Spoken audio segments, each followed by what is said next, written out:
नमस्कार मित्रांनो, मी सुनील गव्हाणे आणि बाबा यूट्यूब चॅनलवर आपल्या सर्वांचं स्वागत आहे।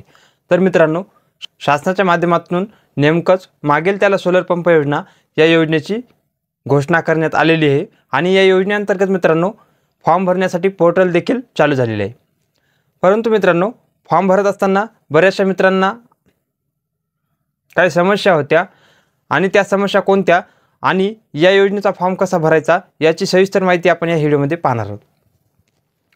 तर मित्रांनो, फॉर्म भरत असताना शेतकऱ्यांच्या माध्यमातून काही प्रश्न विचारले जात होते, ते म्हणजे या योजनेच्या माध्यमातून फॉर्म कसा भरायचा आणि फॉर्म भरत असताना असे देखील काही शेतकरी आहेत ज्यांनी कुसुम सोलर योजनेअंतर्गत फॉर्म भरलेला आहे, तसेच महावितरणच्या योजनेअंतर्गत देखील फॉर्म भरलेला आहे।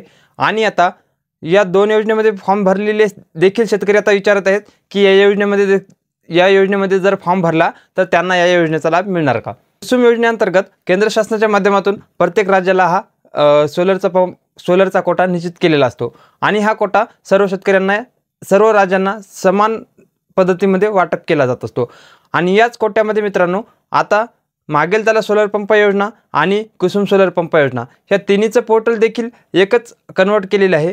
त्यामुळे सध्या जरी तुम्ही कुसुम योजनेमध्ये फॉर्म भरला असेल आणि आता मागेल त्याला सोलर या योजनेमध्ये देखील फॉर्म भरता येत असेल तरी सुद्धा फॉर्म भरावा की नाही ते तुमचं ठरवायचं आहे। कारण मित्रांनो, माझ्या माहितीनुसार कुसुम सोलर योजनेचं पोर्टल आणि मेडा बेनिफिशरीचं पोर्टल हे एकमेकांना कनेक्ट केलेले पोर्टल आहेत।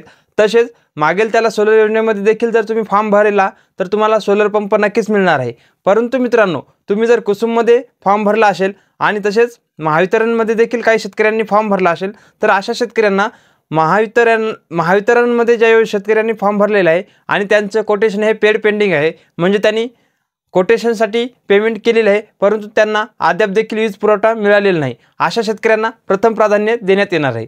तर मित्रांनो, ज्या शेतकऱ्यांना लाईटचा पुरवठा नसेल आणि त्यांनी कोटेशन भरून महावितरणकडे विजेची मागणी केली असेल अशा शेतकऱ्यांना सर्वप्रथम कुसुम सोलर मिळणार आहेत। त्यानंतर मित्रांनो, कुसुम सोलर पंप योजना असो की मागेल त्याला सोलर पंप योजना असो, या योजनेमध्ये प्रथम येणाऱ्यास प्राधान्य असल्यामुळे त्यामुळे माझ्या माहितीनुसार कुसुम सोलर योजनेचे ज्या लाभार्थ्यांनी अगोदरच फॉर्म भरले असतील अशा लाभार्थ्यांना सर्वप्रथम प्राधान्य देण्यात येईल। अगोदर जे फॉर्म भरलेले शेतकरी पात्र असतील अशा शेतकऱ्यांना ज्यावेळेस सोलर मिळेल, तसेच पेंडिंगच्या शेतकऱ्यांना सर्वप्रथम सोलर मिळेल, त्यानंतर मागेल त्याला सोलर या योजनेच्या शेतकऱ्यांचा विचार केला जाईल। तर मित्रांनो, तुम्ही जर अगोदर कुसुम सोलरमध्ये फॉर्म भरला असेल किंवा पोर्टलवर देखील जर तुम्ही सोलरसाठी फॉर्म भरले असेल तर तुम्हाला मागेल त्याला सोलर योजना या योजनेमध्ये फॉर्म भरण्याची आवश्यकता नाही। सध्या तरी मित्रांनो, आपल्याकडे पुरेशी माहिती नसल्यामुळे आपण निश्चित सांगू शकत नाही की कुसुममध्ये फॉर्म भरलेला आहे, या योजनेमध्ये फॉर्म भरायचा की नाही ते तुमचं ठरवायचं आहे।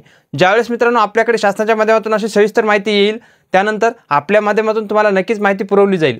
तर मित्रांनो, तुम्ही कोणत्या योजनेमध्ये फॉर्म भरलेला आहे, कुसुममध्ये भरलेला आहे की महावितरणमध्ये भरलेला आहे, आणि जर या दोन्हीमध्ये फॉर्म भरला नसेल तर तुम्ही मागेल त्याला सोलर योजनेमध्ये फॉर्म भरला आहे का याची माहिती कमेंट बॉक्समध्ये नक्की सांगा।